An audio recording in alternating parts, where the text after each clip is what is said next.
KPU harus kemudian serta-merta ketika putusan MK dikeluarkan, KPU harus menjalankan putusan tersebut dan melakukan revisi PKPU dengan mengacu pada putusan MK tersebut.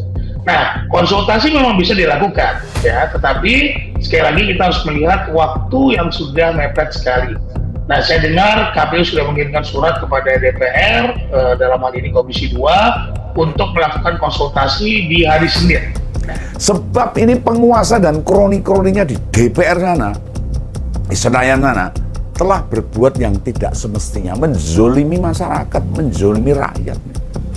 Dulu waktu putusan MK nomor 90 diketok, dok, Jokowi bilang loh, patuhi putusan MK yang sifatnya mengikat dan harus dilaksanakan. Lah kok sekarang balik. Perintahnya berubah. Mencela-mencela ini sepertinya ini. Istana akan ikut hasil pembahasan DPR. Yang namanya putusan Mahkamah Konstitusi itu final mengikat semua pihak erga omnes. Oleh karena itu KPU memang wajib menindaklanjuti. Makanya kemudian pencalonan Gibran kan tidak dipersoalkan oleh Mahkamah Konstitusi meskipun dilakukan oleh KPU sebelum dilakukan perubahan terhadap peraturan KPU tentang pencalonan. Logika yang sama juga berlangsung untuk putusan Mahkamah Konstitusi nomor 60 dan nomor 70 ini. Pesan hukumnya adalah tidak boleh ada pengabaian putusan Mahkamah Konstitusi terhadap tahapan pemilu atau pilkada yang terdampak. Kericuhan warnai unjuk rasa kawal putusan MK di depan DRPD Jatim.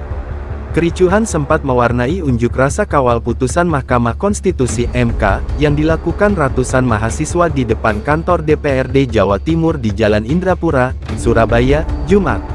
Aksi ricuh berawal dari lemparan botol air mineral dari kerumunan massa unjuk rasa ke arah petugas kepolisian yang berjaga di balik kawat berduri depan gedung Dewan.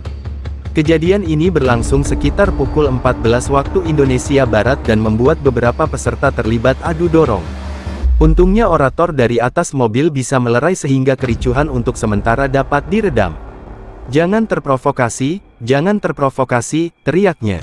Diduga, kericuhan terjadi akibat tuntutan massa untuk menemui pimpinan anggota legislatif Jawa Timur tidak kunjung dipenuhi. Kami sudah 3 jam lebih di sini tapi pimpinan DPRD tak ada yang menemui kami, ujarnya. Unjuk rasa digelar untuk mengawal putusan Mahkamah Konstitusi dan menolak revisi Undang-Undang tentang Pemilihan Kepala Daerah Pilkada 2024. Massa memulai aksinya sekitar pukul 10 waktu Indonesia Barat dan hingga berita ini ditulis, kegiatan demonstrasi masih berlangsung dengan penjagaan ketat aparat kepolisian.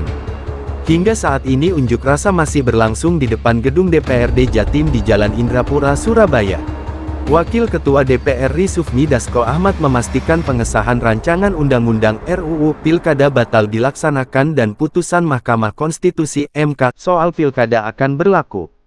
Untuk itu, dia memastikan pada saat pendaftaran calon kepala daerah untuk Pilkada pada tanggal 27 Agustus tahun 2024 bakal menerapkan putusan dari MK.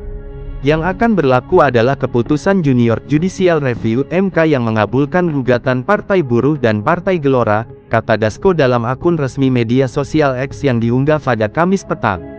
Adapun RUU Pilkada menuai pro dan kontra karena dinilai dibahas secara singkat pada Rabu, 21/8 oleh Badan Legislasi DPR RI. Pasalnya pembahasan itu dinilai tak sesuai dengan putusan Mahkamah Konstitusi yang diputuskan pada Selasa, 20/8 tentang syarat pencalonan pada Pilkada.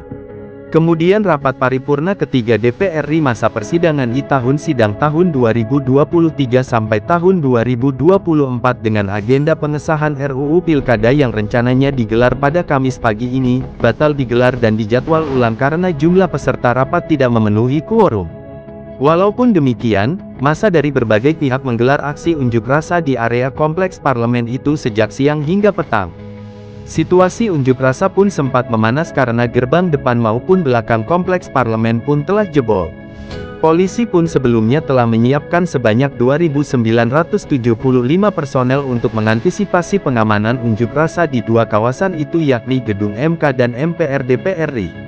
Jumlah personel tersebut terdiri dari Satuan Tugas Daerah (Satgasda) sebanyak 1.881 personel, Satuan Tugas Resort (Satgasres) sebanyak 210 personel, bahwa kendali operasi, BKO TNI dan pemerintah daerah sebanyak 884 personel